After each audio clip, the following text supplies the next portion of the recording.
Hi everybody, thanks for joining me again as I continue to plow through Lee Strobel's The Case for Christ, one chapter at a time, examining it from an atheist perspective. This is going to be chapter 13. After this, we only have two videos left in this series, chapter 14 and then the conclusion. So we're really down to the wire.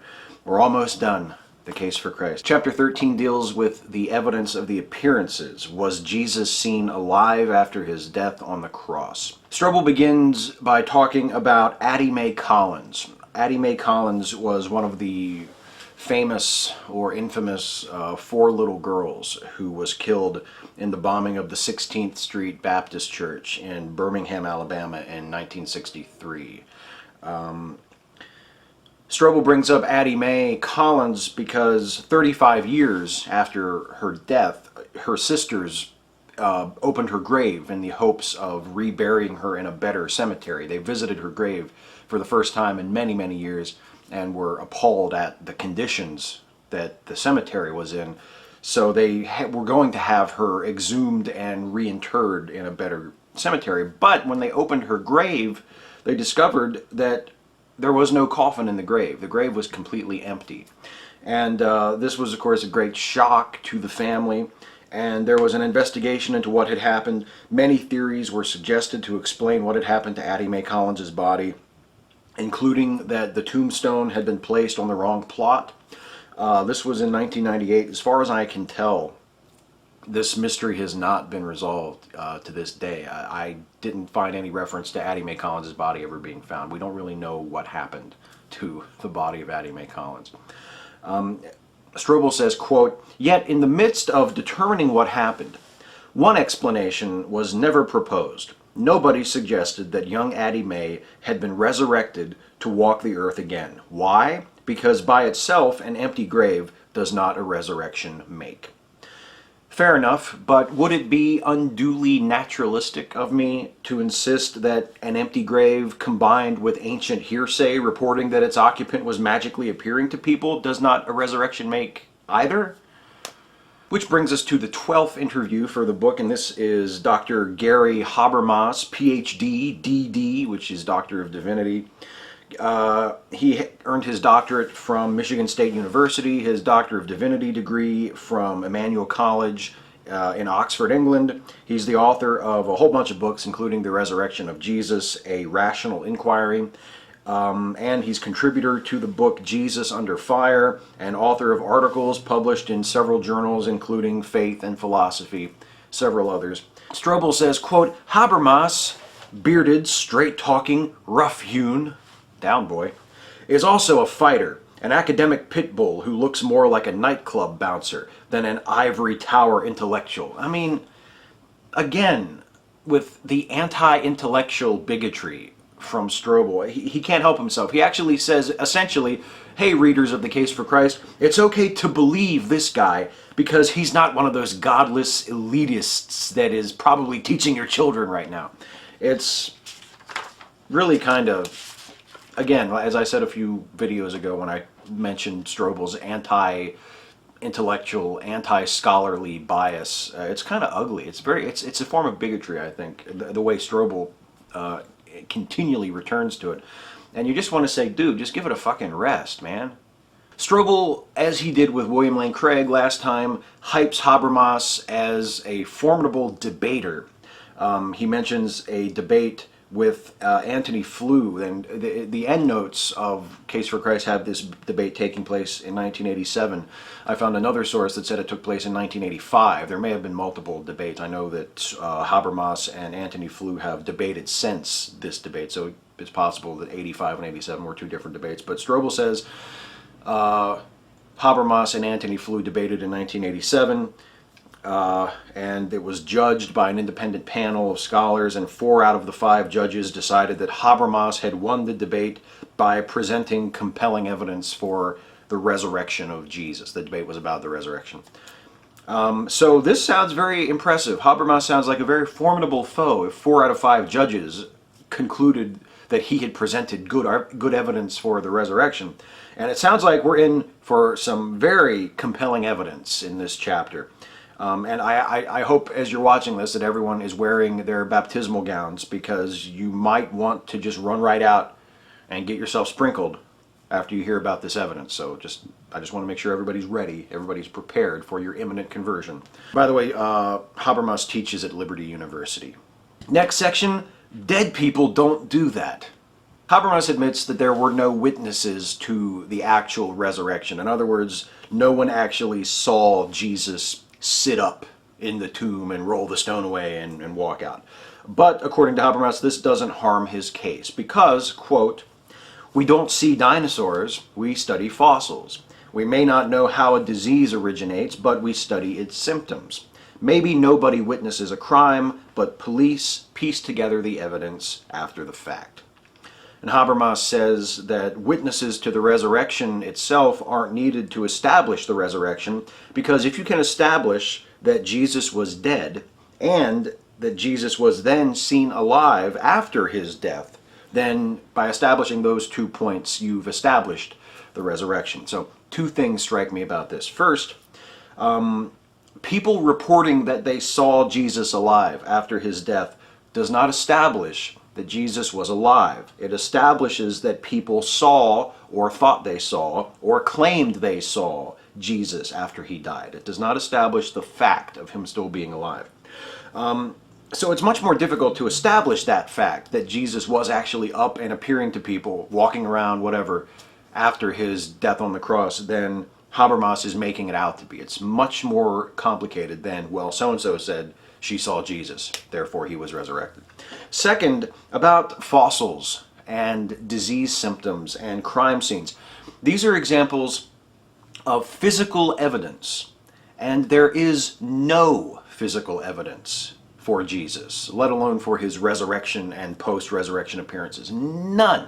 There's no evidence, physical evidence for Jesus, period.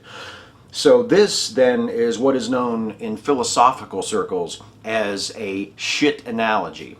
We know about dinosaurs because we have physical evidence of dinosaurs, not because it's written by an anonymous author in a book that some other essentially anonymous people saw some dinosaurs a long time ago. And now at this point, Habermas and Strobel get into this very lengthy discussion about the creed that Paul shares in 1 Corinthians chapter 15, verses 3 through 8.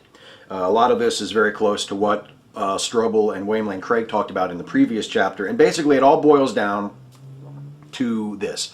Paul says he encountered Jesus after Jesus' death, and Paul also says that Jesus appeared to Peter and to the rest of the 12, and then to 500 witnesses, and then to James, and then to the rest of the apostles. Strobel says, quote, "This is incredibly influential testimony that Jesus did appear alive after his death. Here were names of specific individuals and groups of people who saw him, written at a time when people could still check them out if they wanted confirmation." Okay. Oliver Cowdery, Martin Harris, David Whitmer. You may not have heard those names before, but those 3 men signed a statement declaring that in the summer of 1830 they saw the golden plates from which was taken the Book of Mormon. They testified that they were shown these plates by an angel, and they maintained this testimony for the rest of their lives, even after they broke with Joseph Smith and were excommunicated from Joseph Smith's church. I have some more names for you.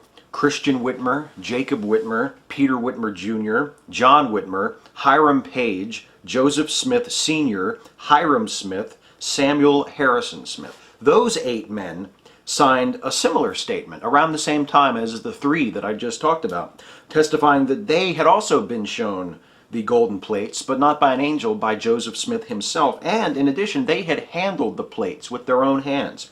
Now, like the 3 witnesses, these 8 men eventually fell out with Joseph Smith and were kicked out of the church, but also, like the 3 witnesses, they maintained their testimony that they had signed to about seeing and handling the golden plates for the rest of their lives. So we have a total of 11 people, and we have their names, we have their signed statements. They lived not 2,000 years ago, but less than 200 years ago. Their testimony, their signed, sworn testimony, makes the Book of Mormon and its divine origin, and Joseph Smith's story of discovering it and translating it, etc., far, far better attested than the Bible, than any book of the Bible, than any claim, any story in the Bible.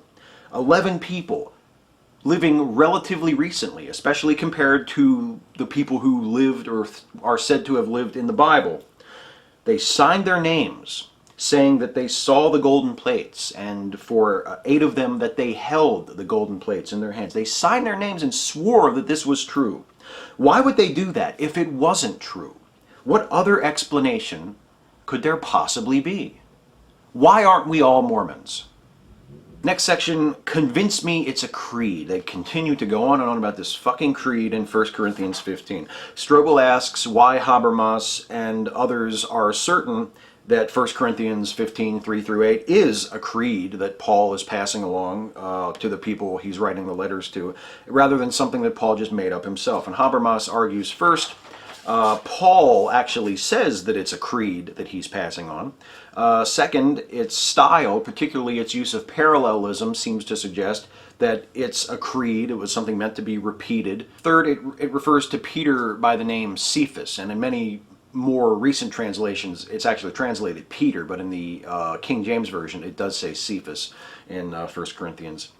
And Cephas was his Aramaic name, which indicates an early origin. Fourth, it doesn't match the style or the vocabulary of the rest of Paul's writing, which means he would have gotten it from somewhere else. And fifth, it does match the style and vocabulary of various Aramaic and Hebrew styles of narration. After this, inevitably, I suppose, they start talking about how old the creed is, and Habermas argues that it must go back at least to the year 51, since Paul says he shared the creed with the church at Corinth, and 51 is when he visited Corinth. And it might even date as far back as within a few years of the resurrection. And Habermas says, quote, "So this is incredibly early material, primitive, unadorned testimony to the fact that Jesus appeared alive to skeptics like Paul and James, as well as to Peter and the rest of the disciples." Wrong. It's testimony to the claim that Jesus appeared alive, not the fact. A subtle but important distinction, I find.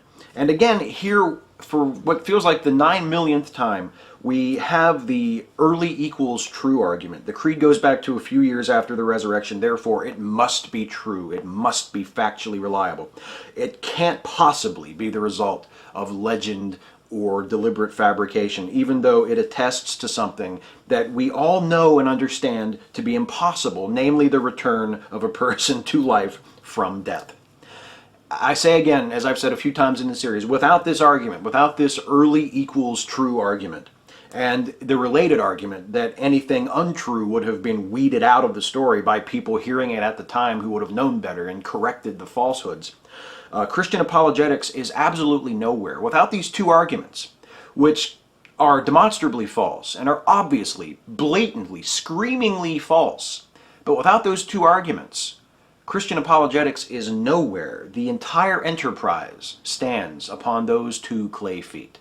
They go on discussing this creed some more, with Habermas's argument boiling down to it's a creed and its claims are true because Paul says so. That is essentially what Habermas would have us believe. He brings up Paul's claim to have personally encountered Jesus, which Habermas says makes Paul's account eyewitness testimony. And he also says that Paul says that his message that he was preaching is the same message that James and Peter, who were eyewitnesses to the life of Jesus, were preaching. Again, Paul says, Paul says, Paul says. The fact that Paul says it does not make it true. Paul's claims are subject to the same skepticism as anybody else's claims, and especially in light of the fact that part of Paul's story is that he saw a bright light and heard a voice on the road to Damascus, and he interprets this voice and this bright light as the literal, actual voice of Jesus, who was dead, talking to him. In light of this, why is Paul such a reliable source? Do you not realize, to anyone other than a Christian, that story, the Paul conversion story, is insane. If someone, put yourself in the position of listening to someone tell you that today. Imagine that a friend of yours who, let's just say I'm an atheist. I've made lots of videos, said lots of things against Christianity. What if I came up to you one day and said, look, I've had the most powerful experience I could possibly have had. I was walking down the road one day, and all of a sudden I saw a bright light that blinded me, and I heard a voice, an audible voice from outside my head speak to me and wanted to know why I was persecuting him and why I was so against him. And the voice belonged to Jesus. It was Jesus himself. He blinded me with a bright light, and he spoke to me, and he changed my heart. I was transformed. I'm a Christian now. Would you lend that story of mine any credence at all? Would you think that that had actually happened to me? You might believe that I thought that it had happened, but would you have any reason to believe that that had actually happened? That there had actually been a bright light, that I had actually heard a voice, that there had been a voice, rather, for me to hear? Would you believe that? You shouldn't. You shouldn't believe it. If you believe a story like that I would tell you, you are insufficiently skeptical. You're too credulous by quite a margin if you would believe that story. Next section, the mystery of the 500. Strobel mentions that Paul in 1 Corinthians 15 is the only source inside the Bible, outside the Bible, anywhere for the claim that after his death Jesus appeared to 500 witnesses at once. 500 brethren, Paul says. And Strobel asks Habermas if this doesn't cast some doubt on Paul as a source, seeing as how he's the only source for this grand claim of 500 people at once witnessing the resurrected Jesus. Habermas says, quote, well, it's just plain silliness to say this casts doubt on Paul. I mean, give me a break. First, even though it's only reported in one source, it so happens to be the earliest and best authenticated passage of all. That counts for something. Many of the earliest witnesses to the terrorist attacks on September 11, 2001 got the facts of those events totally wrong. Earliest source does not always mean best source. Then Habermas makes the self-correcting argument. You knew it was coming, saying that if Paul hadn't really known that Jesus appeared to 500 people, he never would have said so, since others could easily have checked it out by talking to people who had been among that 500.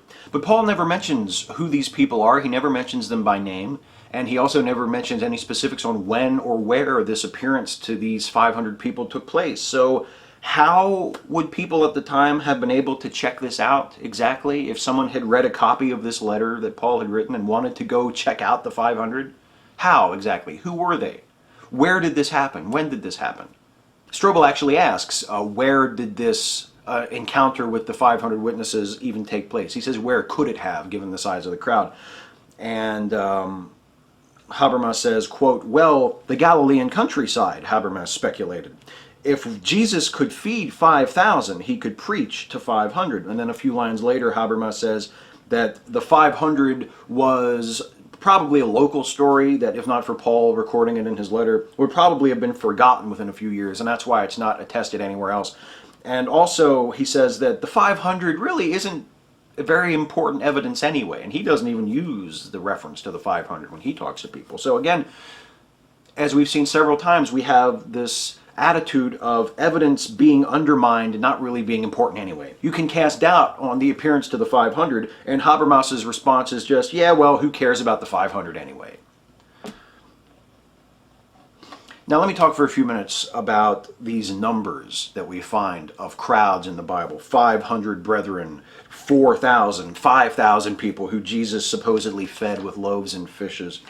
Even if we make the extraordinary and completely unwarranted, it seems to me, concession that the Gospels and the letters of Paul come to us through reliable sources, these numbers are absolutely meaningless. How do we know, and how did the Gospel writers know, how did Paul know that there were 4,000 or 5,000 or 500 people there? I was at the Reason rally in Washington, D.C. a few weeks before I'm shooting this right now. And according to reports, there were between 20,000 and 30,000 people there on the National Mall at that rally. Now, I was there. I was in the crowd. I was there early. I was watching people arrive for hours. I spent a lot of time within a few hundred feet of the metro terminal where almost everybody came through. I watched that crowd accumulate. And if you had told me afterwards that there were 1,000 people there, I probably would have doubted that. I knew better than that. There were more than 1,000 people there. But if you had told me there were 10,000 people there rather than 20 or 30,000, I probably would have bought that. Similarly, if you would have told me that there were 50,000 people there, I probably would have bought that too, because when the numbers get that big, I really can't tell the difference. I look out and all I see is a vast sea of people. And it could be 10,000, it could be 50,000, who knows. And unless you are very, very practiced in making those kind of crowd estimates at a glance like that, and you're also willing to accept a significant margin for error, that's all you would see too when you looked at a crowd like that, is just a sea of people. So why does anyone treat these claims of crowd sizes in the Bible, 4,000, 5,000, 500, as any kind of a fact, as anything other than just sheer conjecture? Even if we accept that the Gospels are reliable reporting on these events, it means absolutely nothing for Mark, let's say, to report that there were 4,000 people there when Jesus was feeding them with the loaves and fishes. He's just pulling a number. It could be 5,000, 4,000, 2,000, 6,000. It makes absolutely no difference. Was there a barricade? Was there a gate? Was James the Lesser standing there with a clicker counting heads as they walked through? No, it's just a number that he pulled out of his ass. And we shouldn't treat it like a fact. Next section, the testimony of the Gospels. All right, enough with that fucking creed. Habermas talks about the descriptions of the appearances that we find in the Gospels. Jesus appeared separately to Mary Magdalene, to Cleopas, to the disciples, to 10 of the apostles, to Thomas and some more of the apostles, to 7 apostles, to the disciples again, and then to the apostles at the ascension on the Mount of Olives, these separate appearances of the resurrected Jesus according to the Gospels. Strobel describes this as a wealth of sightings of Jesus. He says that these are not fleeting glimpses of Jesus, someone just catching Jesus out of the corner of their eye, but rather multiple lengthy appearances where people saw and in many cases interacted with Jesus. Strobel asks Habermas if there's any corroboration for these appearances outside of the Gospels. Quote, "Just look at Acts," replied Habermas. This right here, this is literally all the evidence there is. There is nothing outside of this. This is it as far as evidence for the resurrection and the post-resurrection appearances. There's nothing else. Next section, Mark's missing conclusion. Strobel asks Habermas if he is bothered by the conclusion of many scholars that the Gospel of Mark properly ends with the discovery of the empty tomb, and that all of the descriptions of things that happened subsequently were verses that were added later by another author. Habermas says, quote, "Even if Mark does end there, you still have him reporting that the tomb is empty, and a young man proclaiming he is risen, and telling the women that there will be appearances. So you have, first, a proclamation that the resurrection has occurred, and second, a prediction that appearances will follow." Understand what Habermas is saying. He's saying, even if the stories of the appearances in Mark, the oldest gospel, were added later, it doesn't matter, because Mark, before the added portion, proclaims the resurrection and predicts the appearances. Now, stay with me here, try to follow me, and see if you can understand why I might have a problem with Habermas's reasoning here. Mark, the first gospel, the source for the other two synoptic gospels, ends with "he is risen" and predictions of post-resurrection appearances. The Gospels of Matthew and Luke, which came later and were based on Mark, contain references to specific appearances as predicted in Mark. Does that not seem a little bit suspiciously like self-fulfilling prophecy? And they actually address this a little bit in the next section. The next section is, are there any alternatives? Quote, "Without question, The amount of testimony and corroboration of Jesus' post-resurrection appearances is staggering. To put it into perspective, if you were to call each one of the witnesses to a court of law to be cross-examined for just 15 minutes each, and you went around the clock without a break, it would take you from breakfast on Monday until dinner on Friday to hear them all. After listening to 129 straight hours of testimony, who could possibly walk away unconvinced? Nice slide there, Lee, but we don't have 129 straight hours of eyewitness testimony establishing the post-resurrection appearances of Jesus. We have this. And actually just a tiny sliver of this, not even this whole thing, just a little bit. And that's it. Not 129 consecutive hours of eyewitness testimony. This. I love when they make up these statistics as though, oh, you can't argue with that. 129 hours of eyewitness testimony, that's really impressive. What are you going to do with that? Does the fact that it's fucking imaginary carry any weight? So now Strobel and Habermas go through two actually, possibilities of what could account for the post-resurrection appearances if not Jesus actually being alive and actually appearing to people. Possibility number one is that the appearances are legendary. Strobel actually brings up the fact that the number of appearances reported grows with each subsequent gospel. There's none in Mark, assuming that that ending was added later. There are some more in Matthew and Luke, and then the last gospel written, the Gospel of John, has reports of the most appearances of all.